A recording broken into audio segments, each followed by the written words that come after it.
खिडकीत काळी आकृती उभी होती. त्यांना दिसली. त्यांना वाटले हाच तो गुंड, बघूया काय करतो ती आकृती खिडकीच्या अगदी जवळ आली व दोन्ही हात सळीतून आत टाकले आणि आमचे मेहुणे सावध झालेत. सावध होतेच आणि दुसऱ्या क्षणी त्यांनी आमच्या मेहुण्याचे दोन्ही पाय घट्ट पकडले.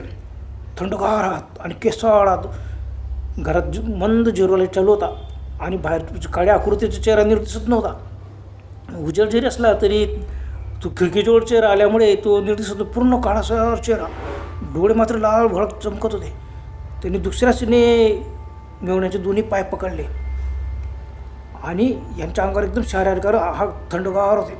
आता मेहुण्याने उठण्याचा प्रयत्न केला पण त्यांनी इतक्या जोरात पाय खेचले, डायरेक्ट दोघं सळ्यांच्यामधून त्यांचे बाहेर पाय त्यांनी फटकन गज धरून घेतले. तर जोरात मार बसला असता. आणि काय मोठमोठे ओरडू लागले, कोण आहे सोड सोड.